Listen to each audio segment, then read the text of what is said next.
بسم اللہ الرحمن الرحیم۔ حضرت ابوبکر صدیق رضی اللہ تعالیٰ عنہ عام الفیل کے 2 برس اور 6 ماہ بعد سن 573 عیسوی میں مکہ میں پیدا ہوئے۔ دور جاہلیت میں ان کا شمار قریش کے متمول افراد میں ہوتا تھا۔ جب پیغمبر اسلام حضرت محمد صلی اللہ علیہ وآلہ وسلم نے ان کے سامنے اسلام پیش کیا تو انہوں نے بغیر کسی پس و پیش کے اسلام قبول کر لیا اور یوں وہ آزاد بالغ مردوں میں سب سے پہلے اسلام قبول کرنے والے کہلائے۔ قبول اسلام کے بعد 13 برس مکہ میں گزارے، جو سخت مصیبت اور تکلیفوں کا دور تھا۔ بعد ازاں پیغمبر اسلام محمد صلی اللہ علیہ وآلہ وسلم کی رفاقت میں مکہ سے یثرب ہجرت کی۔ نیز غزوہ بدر اور دیگر تمام غزوات میں پیغمبر اسلام صلی اللہ علیہ وآلہ وسلم کے ہم رکاب رہے۔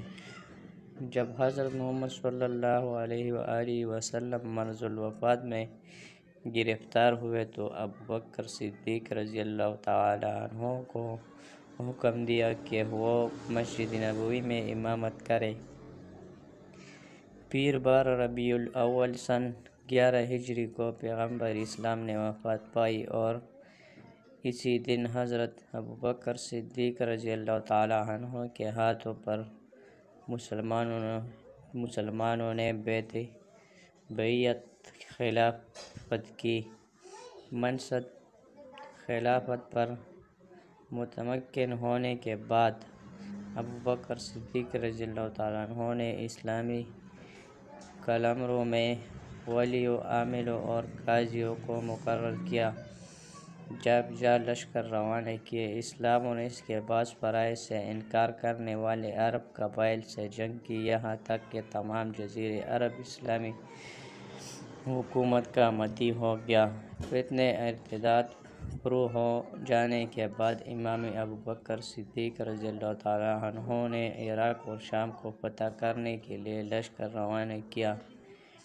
ان کے عہد خلافت میں عراق کا بیشتر حصہ اور شام کا بڑا علاقہ فتح ہو چکا تھا۔ پیر 22 جمادی الاخر سن 13 ہجری کو 63 برس کی عمر میں خلیفہ اول ابوبکر صدیق رضی اللہ تعالیٰ عنہ اس دار فانی سے کوچ فرما گئے اور حضرت عمر بن خطاب رضی اللہ تعالیٰ عنہ ان کے جانشین ہوئے۔ اہل سنت والجماعت کا یہ ماننا ہے کہ حضرت صحابہ کرام رضوان اللہ علیہم اجمعین سے منسوب تمام ایسے واقعات جو ان کے اعلیٰ عرفی حیثیت و مقام کے خلاف ہیں، الواقدی، محمد بن صائب کلبی، سیف بن عمر تمیمی جیسے کذاب اور وضاع اشخاص نے بیان کیے ہیں، اور ان اور حضرات جو علماء اسماء الرجال کی طرف سے مستند کتابوں میں سخت جرح بھی موجود ہے، اور ان باطل قسم کے واقعات تمام حضرات صحابہ کرام کی توثیق و عدالت پر بالکل بھی اثر انداز نہیں ہو سکتے۔